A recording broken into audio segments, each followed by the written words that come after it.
before. Perhaps you've been in a leadership role for a long time and you're starting to notice that the environment is turning a bit toxic. In this video, we're going to talk about it. We're going to talk about how you can survive a toxic place, especially when your executive presence is under fire.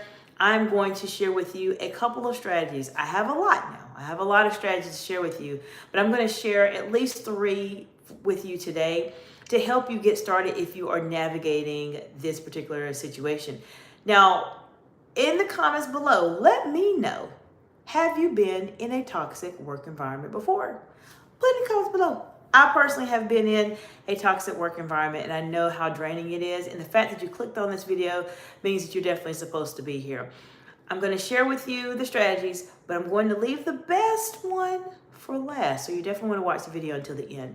If you're new to me, my name is Dr. Jacinta, and if you are one of my absolutely amazing subscribers, welcome back, friend. This channel heavily focuses in on advanced communication skills and strategies that will give you an unfair competitive advantage over your peers as you communicate as a leader. If you are in those very high stakes, highly visible roles where the room is watching you and you don't want to be the person that freezes or the person that is completely taken advantage of when there is an interruption, or the person that's just overlooked, then you absolutely want to reach out to me at exciteexcellence.org to receive some support. I will help you any way that I can to get you to that next step. Now, when it comes to toxic work environments, what are some things that come to mind? What are some of the first things that come to your mind when you think of a toxic work environment? Let me know in the comments below. But I'm going to share with you and highlight exactly what I did to navigate a toxic work environment. That will help you on your journey and has helped my clients as well. One of the things, I would say the very first strategy that actually helped me out tremendously is having the ability to limit my interactions and my time. Second would be to master advanced communication skills. And third is, you gotta wait to the end for that one. Third is the most important. Third is the most important one. So you wanna wait to the end for that one. But we're gonna at least talk about the first 2. I wanna say hello and welcome to those of you watching the live today. Let me know, have you ever been in a toxic corporate environment? Have you ever been in one? If so, put it in the comments below so we can talk about it. I'm going to share with you what helped me to get through a toxic work environment, and I would appreciate any insights that you all have to share as it relates to being in a toxic work environment. Let me know also what part of the big, beautiful world you are joining from today. The first strategy I mentioned to you all is that I limited my interactions and my time when I was in a toxic work environment. Let me explain exactly what I did. When I started to notice that the environment was turning a bit toxic, meaning that there were people there that were backstabbing, gaslighting, being petty, not being productive, gossiping, all of the things, right? All of the things that you probably mentioned before that make you think of a toxic work environment, I decided that I needed to make a decision because I have seen this happen. And you let me know if this has happened to you. When you are in a toxic work environment, doesn't it sometimes start to stay with you? Even when you leave work? Even when you wake up in the morning? Doesn't it? Doesn't it start to impact your overall life? I know a lot of colleagues that go through this, and I did not want to be that way. I did not want to be that type of person that was thinking, I'm dealing with this toxic environment, I deal with it at work, and I'm going to have to deal with it when I get home because I'm carrying all of that negative emotions, frustration to my family or to my friends and to my home. I didn't want to do that. And I had to really think of, well, how can I make this work? How in the world can I navigate this environment? Because I was not at the place where I was ready to leave just yet. So I was kind of stuck and I was trying to see how I could survive it the way I'm sharing it with you. I decided that I would need to control the situation. And a lot of times in toxic work environments, you may feel as if you have no control, right? Let me know in the comments below when you have been in a toxic work environment. Did you feel like you were in control or did you feel like everything was out of control? That sense of control is critically important. So I decided to bring control, and I decided to limit my time and limit my interactions. When I started to notice this happen, I took some time to say, okay, who are the main people that are toxic? And I literally made a list of the toxic people. And when I looked at the list, I said to myself, these are the toxic people. How can I limit my interactions with them? How can I limit my time with them? And what I did was, when we had meetings, let's say the group of us was together, some of the toxic individuals were there, I would, in my mind, program and say, this is what I'm going to do. I'm going to go into the meeting. Thank you for the heart emojis, friends. I would go into the meeting, report information that I needed to report on my project, initiative, or whatever it was I was working on. And then from there, I would say, I'm finished with my portion of the meeting, or when the meeting concludes, I would leave very, very quickly. Now I'm going to go into that more, but I want to say hello and welcome to those of you watching the live today. If you've ever been in a toxic corporate work environment, put it in the comments below. Let's talk about it, and let me know what part of the big, beautiful world you're joining from today. I want to say hello to, I'm going to say Malia. Malia says, hi guys, hope you're doing well today. We have Mr. Nice Guy, Kai. Hope you're doing well today. Heart emojis. Thank you. I appreciate that. Olivia Jones, H4R says, you are so pretty. Hi. Well, hello. Welcome you all. I appreciate you being here. This channel heavily focuses it on advanced communication skills and strategies so that you will develop an unfair competitive advantage how you communicate under pressure compared to your peers. So if you're trying to be that person that stands out, this is the only place for you to be at on YouTube. I go live here about 7 to 8 times a week. And I am in a live setting where we talk about under pressure situations that will help you be able to communicate in those very high stakes situations. Okay, Malia says, hi, you are so pretty, and I love how you were so confident. Absolutely, Malia, this is the place for you to be. I appreciate you joining here today. Feel free to take a look at the channel. There's several playlists here. If you're new to my channel, let me share with you just a couple of things to keep in mind of some videos that you want to take a look at. First, I have several playlists, and we're going to get back into the topic, but I have several playlists here. If you're new to me, take a look at any of the playlists that talk about eye contact, managing your emotions under pressure, silence in a conversation, facial expressions, and body language. Those are very good videos for you to start with if you're trying to develop your ability to communicate in those very high stakes, high pressure situations. There's a lot of things that happen, whether you are in front of a board, talking to constituents, maybe you're trying to negotiate your salary, or you're in an interview. Being able to communicate under pressure is critical. It's a critical skill that you will want to develop, and any of those video topics I mentioned to you will help you. I have over 1,100 videos here on this channel dedicated to high stakes, high pressure communication. I appreciate the heart emojis and smiley faces, friends. This is what I do. And if you're trying to elevate yourself, you're welcome to reach out to me, especially if you're a woman in leadership, at exciteexcellence.org. There's a lot of ways we can work with each other and support you. Okay, let me say we have John Frasa. Hello from Italy. Well, hello, John. How you doing today? Welcome, welcome. Malia says Malia has to go. No problem. Hope to see you in another video. Now, I mentioned to you, limiting your interactions is very important if you're dealing with toxic people in your role. Many people say, well, I don't know what to do. Well, start limiting your interactions. There are times, there are meetings, there are situations where you can not be as present as you need to be. This strategy I'm sharing with you was one of the most important strategies that I was able to implement in my day-to-day conversations as soon as I identified who the toxic people are. When you know who those toxic people are, then that means this is something that you want to stay away from as much as you can. I limited my interactions when I was in meetings, and I noticed that the conversations would the meeting would essentially be completed, but the conversation would go into a more personal conversation. People would start talking about random stuff that was not relevant to the project. That's when I said, okay, I have to leave. I have some things to work on. And I would get my purse and I would walk out the door. And I know a lot of people struggle with that because they feel as if they have to stay there, even if they're in a toxic situation. You do not. Remember, if you are in a toxic work environment and you are surviving it, meaning you're at a place where you need to stay there for a bit of time, then you have to control what you can control. You have to control what you can control. You can control how much time you spend with someone. You can control how much time you allow them to have. Because if you feel like you cannot do that, then you've already lost the battle. And I don't want that to happen to you. Take my advice, limit your interactions, look at the times in the situations where you actually interact with those people specifically.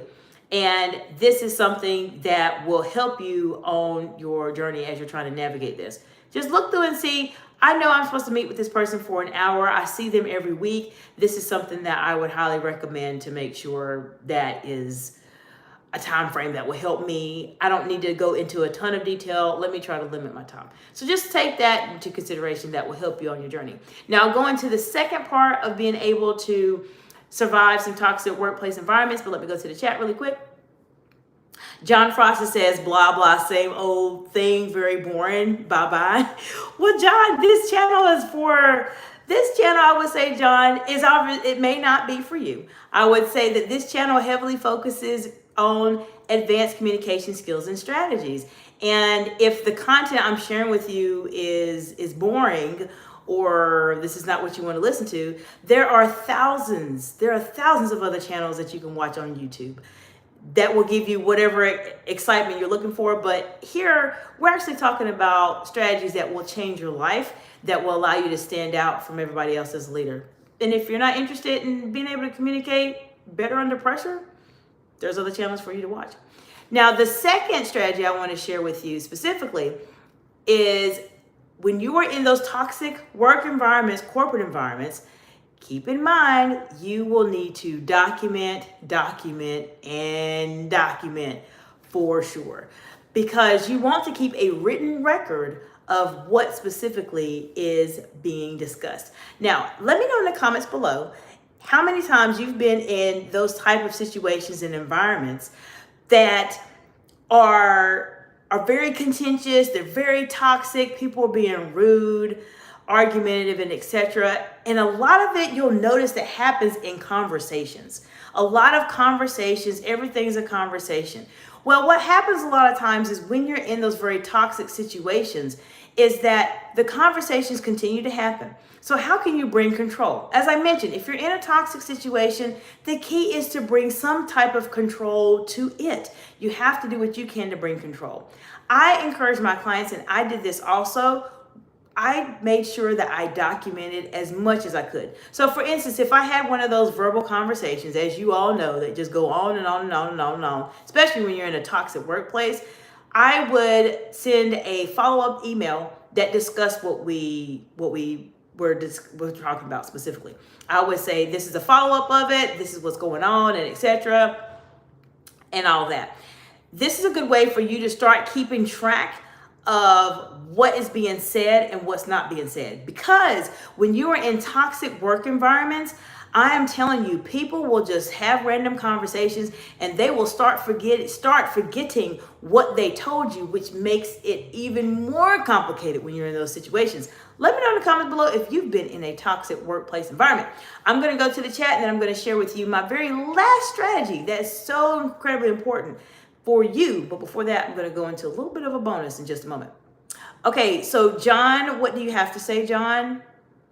I could get my point across, believe me. Well, that's great, John. As I mentioned, that's fantastic. Happy for you. Ultimately, if the content is not what you want to watch, there's other channels for you to watch. Abraham P2222, high five, friend. How you doing, Abraham? So good to see you. Abraham says, hey, friend. Good to see you again, Abraham. Appreciate you coming back to the channel. All right, before I go into my third strategy to help you deal with toxic people in the workplace, let me share with you a couple of communication skills and strategies that will help you to navigate those toxic situations when they happen. Let me know if you all have encountered a toxic situation in your workplace, or if you're perhaps navigating something right now. Let me know in the comments below. Let's talk about it.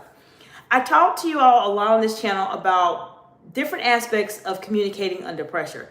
And there's 3 aspects of communication, which, by the way, there are many aspects of communication that you want to do better on when you are trying to communicate under pressure. But when you are in a toxic workplace environment, focus on the 3 things I talk about here on the channel. Now, for those of you who watch the content, you know what I'm about to say. But for those of you who are new, I'm going to let you know what you need to focus in on. Most people in the world are going to struggle with one of the three aspects of communication: eye contact, facial expressions, and silence. They will typically struggle with that. Therefore, when you are in toxic workplace environments and you're trying to just survive these toxic workplace environments, you want to be able to master these three aspects of communication. Because when you are in those toxic environments, oftentimes boundaries have been blurred or they have been crossed at some point in time. And I have found, and this has happened to me, it happened to my clients, that when you start mastering those three aspects of communication, it truly does help you to start creating that invisible boundary that people recognize and notice that maybe I should not say this, maybe I should not act this way to this person. If you are struggling and someone's being rude to you, start incorporating these three aspects of communication. I have a lot of videos here on the channel that talk specifically about eye contact, facial expressions, and silence. But if you can start working on those, it will help you start to set those boundaries up again in a conversation in a toxic workplace. Now, I'm going to go and break this down even further. If I had one, just one, that I would say, you're in a toxic workplace environment, you're frustrated, you don't know how to navigate it. What if I can only do one? What if I can only do one of the three communication strategies that you mentioned? It would be eye contact.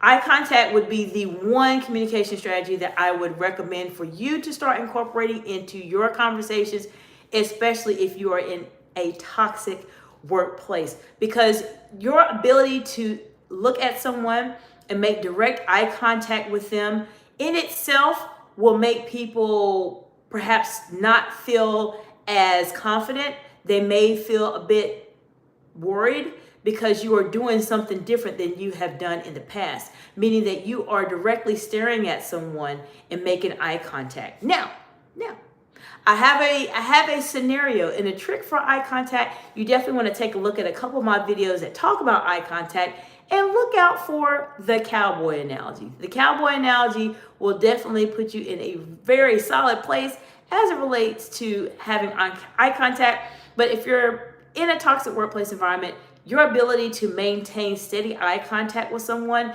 will start to create that invisible boundary, because most people, they're not comfortable with eye contact. Let me know in the comments below if you are comfortable with eye contact.